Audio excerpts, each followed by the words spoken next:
Hello and welcome to another video. Today I'm going to be speaking to you about my brand new pedal board. I did have a Line 6 Helix, wasn't a flaw, it was the LT, but it was time for a change. So do you want to see it, or should I keep you waiting? Here it comes. Haha, just kidding. Nah, go on in. This is my brand new pedal board. On the underside of the board, I kind of went a little bit mad. Look at that for organisation. Cable tie galore. Do you need a bass player for your latest gig, your latest run of tour dates, your latest band, your latest project, your latest album, your latest song?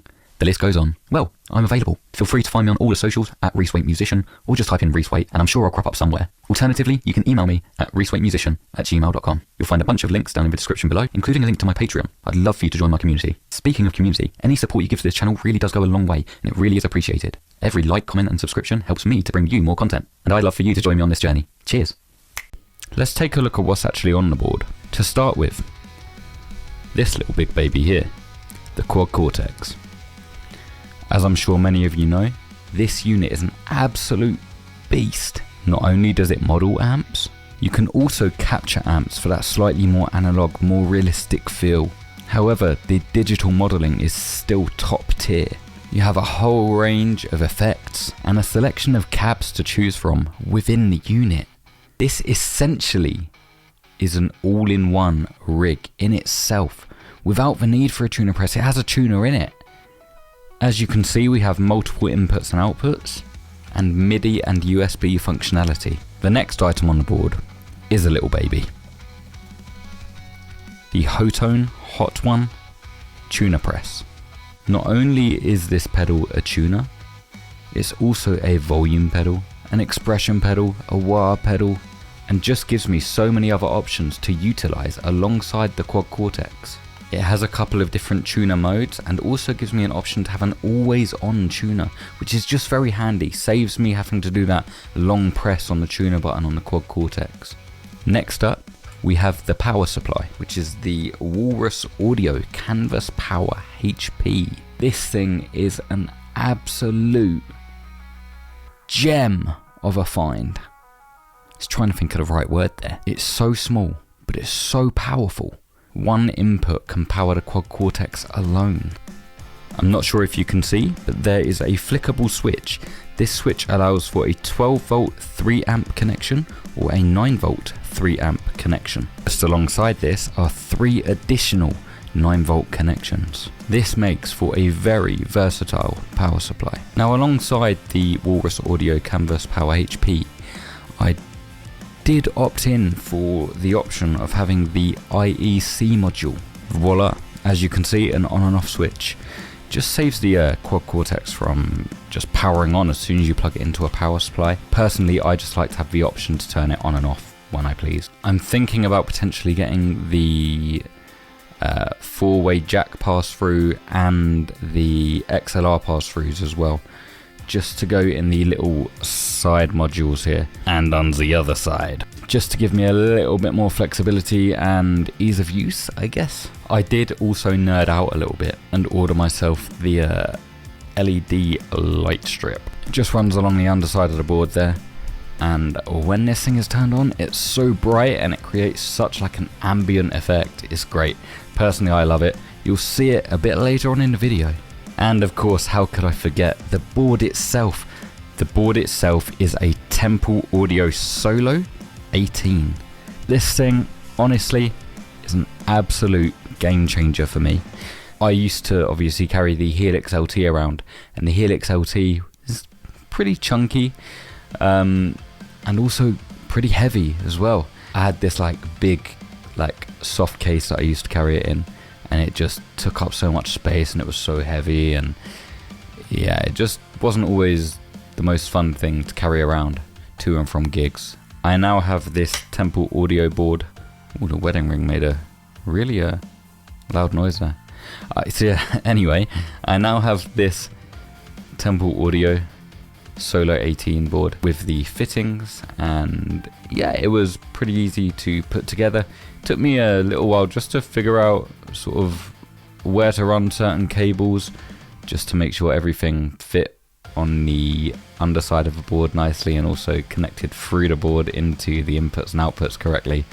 But once you figure that out, it's nice and straightforward. I do also have a soft case for the Tempo Audio Solo 18. 1 second, I found it. Look at this baby.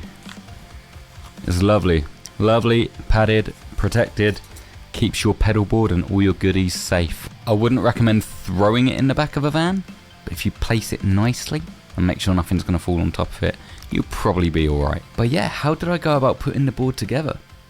Let's find out, shall we?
Did you like the flashy lights?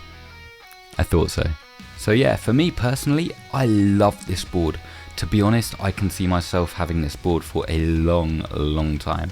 I will do some more videos on the Quad Cortex and the board itself, more sort of functional videos, but yeah, honestly, I don't see myself buying another board or even another pedal for that sake for a very long time. There's so much this thing can do in such a small package, and I just don't think I need anything else other than more basses. Let me know what you think down in the comments below. Please remember to subscribe, like, all that jazz, and I hope to see you on the next video. Thanks for watching.